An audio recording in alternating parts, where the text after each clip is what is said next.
Hello guys, Radhe Radhe. कैसे हैं आप सभी? होपफुली आप सभी ठीक ही होंगे। तो आज हम आ गए हैं अपना नया ब्लॉग लेके, जो कि है पार्ट 2 वैष्णो देवी का। तो जी हाँ, हमने अपने पार्ट फर्स्ट में दिखाया था कि हमने कैसे वैष्णो देवी का ट्रैक पूरा किया था और चढ़ाई और यात्रा से जुड़ी हुई सारी इन्फॉर्मेशन आपको दिखाई थी। तो अब शुरू कर रहे हैं पार्ट 2, जिसमें हम जा रहे हैं शिवखोरी में, और ये होने वाला है एक अपने आप में अलग ब्लॉग। तो आप देख सकते हैं हम अपने होटल से नीचे आ चुके हैं और हमने पूरी तैयारी कर ली है शिवखोरी जाने की और शिव जी के दर्शन करने की। तो गाइस, हम अपने होटल से निकल चुके हैं बिल्कुल सुबह सुबह। अगर आपको शिवखोरी जाना है तो आपको सबसे पहले आना पड़ेगा कटरा, जो कि है जम्मू कश्मीर में। तो अगर आप बड़ी दूर से आ रहे हैं तो आप कोई भी ट्रेन और बाय एयर लेके जम्मू कश्मीर तक आ सकते हैं। उसके बाद आपको जम्मू से मिलेंगे ऑटो, जो आपको ऑटो लाके छोड़ेंगे सीधा कटरा पे। तो कटरा पे आपको बहुत सारे होटल्स, धर्मशाला, रेस्टोरेंट वगैरह सब मिल जाती हैं।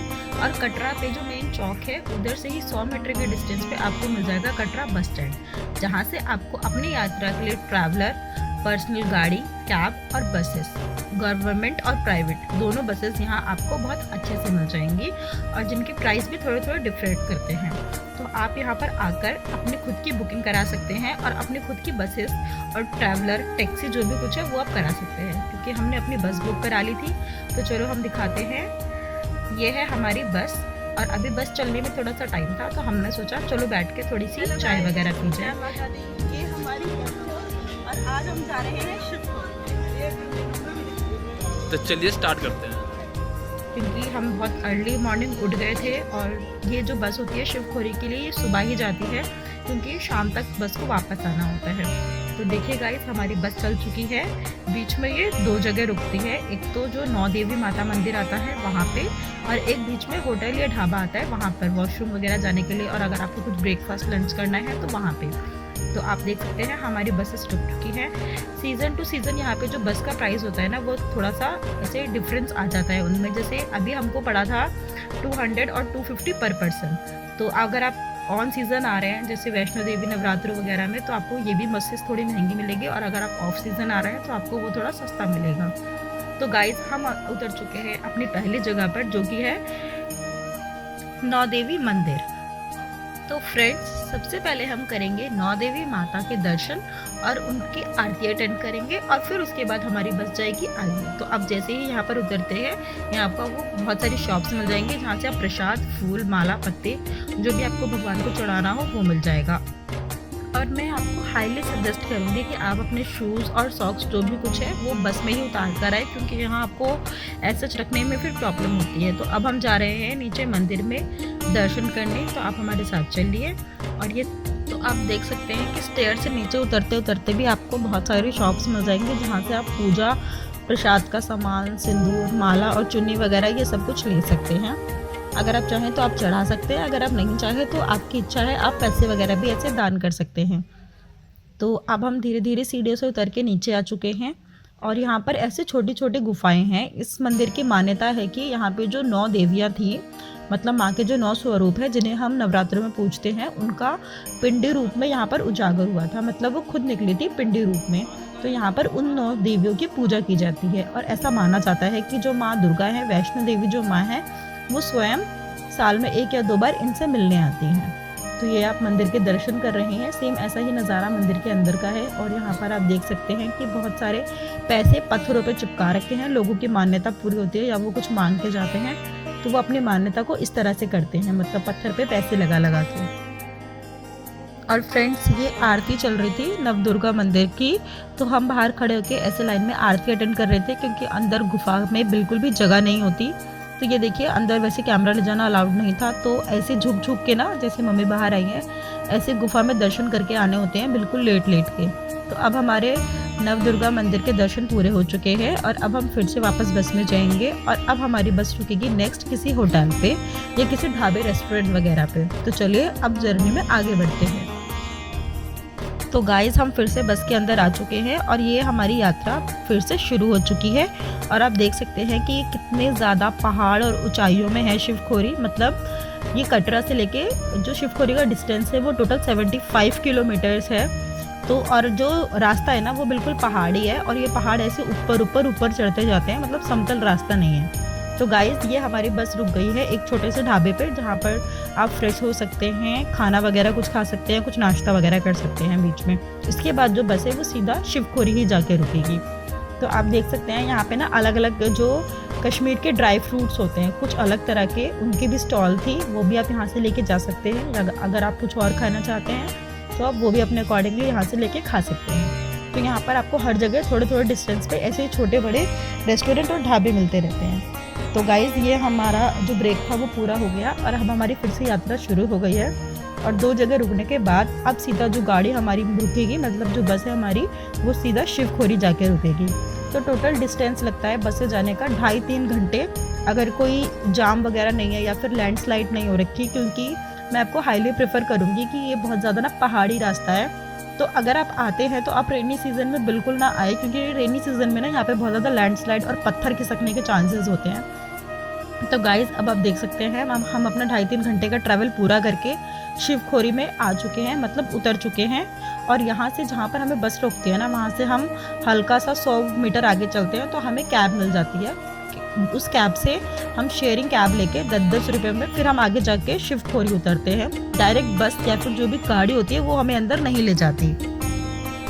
और फ्रेंड्स वहाँ से उतर के अब हम चल दिए हैं शिवखोरी की तरफ। तो यहाँ से 100 मीटर आप आगे जाएंगे तो आपको मेन गेट दिख जाएगा शिवखोरी का। ये जो ऑरेंज कलर का मेन गेट है, यहीं से अंदर एंट्री लेनी है। उससे पहले लेकिन जैसे हम वैष्णो देवी में जाते हैं तो हमें RFID कार्ड की ज़रूरत होती है ना, ऐसे यहाँ पर भी रजिस्ट्रेशन काउंटर बना है उसके साइड में, जहाँ से आपको रजिस्ट्रेशन स्लिप लेनी होती है। मतलब ये स्लिप तो फ्री ऑफ कॉस्ट है, बट आपको लेना कंपल्सरी होता है। इसको देखकर ही अंदर एंट्री करने देते हैं। तो ये हम सारे लाइन में लग गए हैं स्लिप लेने के, और हमने अपना आधार कार्ड दिखा के, आप अपना आधार कार्ड और आइडेंटिटी कार्ड तो हर जगह ही अपने साथ रखिए, क्योंकि कभी भी उसकी ज़रूरत पड़ सकती है। तो ये हमने लाइन में लग के हम सबकी स्लिप ले ली है और स्लिप फ्री ऑफ कॉस्ट थी। तो अब आप स्लिप लेने के बाद अपनी यात्रा आगे शुरू कर रहे हैं। तो गाइस हमने स्लिप ले ली, अपना सामान सारा आगे चेक करा लिया और अब हम घुस चुके हैं अंदर और हमने कर दी है शिवखोरी की चढ़ाई शुरू। मतलब ये जो पूरा ट्रैक है, ये ऐसे अगर आप ऑनलाइन सर्च करेंगे तो आपको 3 किलोमीटर का दिखाएगा, बट ये मेरे ख्याल से तो 5-7 किलोमीटर से कम का ट्रैक नहीं है। और ये जो चढ़ाई है वो खड़ी है थोड़ी सी, मतलब ऐसे समतल वाली चढ़ाई नहीं है, क्योंकि आपको बिल्कुल एंड में पहाड़ के ऊपर चढ़ के जाना होता है। तो मैं आपको हाईली सजेस्ट करूँगी कि या तो आप सर्दियों के टाइम पर यहाँ पर आएँ, या फिर अगर आप इधर आ रहे हैं तो बिल्कुल सुबह सुबह आए, क्योंकि दोपहर के टाइम पे चढ़ना ना, जैसे हम चढ़ रहे थे तो बहुत बहुत बहुत बुरी हालत हो गई थी और इतना गला सूख रहा था ना, बार बार आपको पानी चाहिए और फिर एकदम से ठंडा पानी पियोगे तो गर्म ठंडा होके फिर तबीयत ख़राब होने के चांसेस बहुत ज़्यादा हो जाते हैं। तो आप बिल्कुल सुबह सुबह इधर आ जाए, और अगर आप कैपेबल नहीं है तो यहाँ पर आपको बहुत सारे घोड़े और खच्चर की सवारियाँ भी मिल जाएगी, आप उनके थ्रू भी जा सकते हैं, जैसे कि आपको वैष्णो देवी की यात्रा में मिल जाती है। मतलब ऐसा ज़रूरी नहीं है कि आप पैदल ही यात्रा करें। तो गाइस हम तो अभी पैदल ही यात्रा कर रहे हैं, फिर आगे देखते हैं अगर हमें कुछ लेना होगा तो यहाँ पर भी ना आपको साइड में बहुत सारी शॉप्स मिल जाएंगी, जो कि आपको प्रसाद और पूजा का सामान, माला, सिंदूर और शिव जी की मूर्ति आदि योगी वाली और बहुत सारी स्टैचू शिव जी के और शिवलिंग, ये सारी चीज़ें आपको मिल जाएंगी यहाँ पर अलग अलग शॉप्स पे। जगह जगह पर आपको खाने पीने की शॉप्स मिल जाएगी, पानी की टंकियाँ मिल जाएगी पानी पीने के लिए बड़े बड़े, और थोड़े थोड़े रास्ते में ना आपको ये घोड़े और खच्चर वाले मिलते रहेंगे जो आपको ले जाएंगे। मतलब अगर आप रीज़नेबल इनसे बार्गेनिंग करा लेंगे तो ये आपको ऐसे ही कुछ 700-800 पर पर्सन करके ले जाते हैं। बाकी अगर आप धीरे धीरे ऐसे भोले बाबा का जयकारा लगाते हुए जाना चाहें तो आप वो भी कर सकते हैं, जैसे हम धीरे धीरे बस ऐसे ही जयकारा लगाते हुए और ढोल पे डांस करते हुए और गाना गाते हुए ऐसे ही चढ़ाई कर रही थी हमने। तो धूप ज़्यादा होने की वजह से ना हमें ऐसे काफ़ी ज़्यादा थकावट हो गई थी। मतलब चढ़ाई तो इतनी नहीं है, लेकिन धूप ज़्यादा होने की वजह से हमें ज़्यादा लग रहा था कि जैसे हम इतनी दूर चढ़ते हुए जा रहे हैं, चले ही जा रहे हैं ऐसे। फिर हम जगह जगह बैठ के रेस्ट भी कर रहे थे, पानी भी पी रहे थे, कुछ खा रहे थे, फ़ोटो क्लिक करा रहे थे, सेल्फीज़ ले रहे थे। और ये देखो मेरी मम्मी ने तो ढोल पर डांस भी किया था। और फ्रेंड्स ये बीच में जो है ये राम जी का मंदिर है। मतलब ये ऐसे प्राचीन मंदिर तो नहीं है, बट बीच में ऐसे राम मंदिर बनवाया गया है। और ये मेरी भाभी जो चलते चलते बहुत ज़्यादा थक गई थी, उनके पैरों में भी ऐसे दर्द वगैरह शुरू होने लग गया था, तो इनके लिए हमने घोड़ा कर दिया था। फिर ये घोड़े पे बैठ के इन्होंने बाकी की चढ़ाई करी और हम सब फिर पैदल आए हैं। तो फ्रेंड्स अब आप देख सकते हैं हम यहाँ फाइनल पहुँच चुके हैं, जहाँ पे 200-300 मीटर के बाद मंदिर शुरू हो जाता है। और ऊपर यहाँ पर इस जगह के बाद घोड़े को बंद कर देते हैं, मतलब ऊपर इसके बाद घोड़ा जाना अलाउड नहीं है। इसके बाद आपको पैदल ही जाना होता है और फिर इसके बाद भी कोई ज़्यादा डिस्टेंस नहीं है, 100-200 मीटर ही कुछ होगा बस। तो फ्रेंड्स अब हम सब एक साथ होके भाभी भी घोड़े से उतर गई और अब हम ऐसे धीरे धीरे जा रहे हैं। आप रास्ते में देख सकते हैं कैसे लोग ढोल पे नाचते हुए, गाने गाते हुए, एंजॉय करते हुए जा रहे हैं। तो आप भी ऐसे ही जा सकते हैं एंजॉय करते हुए। बिल्कुल भी ऐसे थकावट नहीं होती ना जब आप बहुत सारे लोगों के साथ जाते हो ऐसे। तो अगर आप अकेले ट्रैवल कर रहे हो तो आप वैसे ही थक जाओगे, बट अगर आप साथ में ऐसे जा रहे हो ग्रुप में तो बहुत ज़्यादा मज़ा आता है ऐसे ट्रैकिंग्स में। तो फ्रेंड्स ये हम फाइनली यहाँ पे पहुँच चुके हैं शिवखोरी में और ये आप देख सकते हैं यहाँ पर आप ये जो है ये फाइनल शॉप है जहाँ से आप प्रसाद खरीद सकते हैं। इसके ऊपर कोई शॉप नहीं है और अंदर ना मैं बोलूँ तो ऐसा कुछ ज़्यादा नहीं चढ़ता। या तो आप गंगा जल ले जाइए वो चढ़ता है, या फिर अगर आप पत्ते वगैरह ले जा रहे हैं बेल पत्र के तो वो। उसके अलावा अंदर मंदिर में कुछ भी नहीं चढ़ाने देते। तो आपकी मान्यता है तो ले जाइए, वरना ऐसे कुछ भी नहीं चढ़ाने देते। और अंदर कोई भी इलेक्ट्रॉनिक आइटम जैसे फ़ोन, इलेक्ट्रॉनिक वॉच या फिर कुछ और गैजेट वगैरह ले जाना अलाउड नहीं है। तो वो सब कुछ आपको यहाँ पे क्लोइक रूम में ही जमा कराना होगा और क्लोइक रूम में जमा करा के फिर आप अंदर वो कर सकते हैं, मतलब अपनी जो दर्शन वगैरह है, जो चढ़ाई वगैरह है वो भी शुरू कर सकते हैं। और फिर यहाँ से देख सकते हैं गाइस, हम आपको दिखाते हैं जूम करके।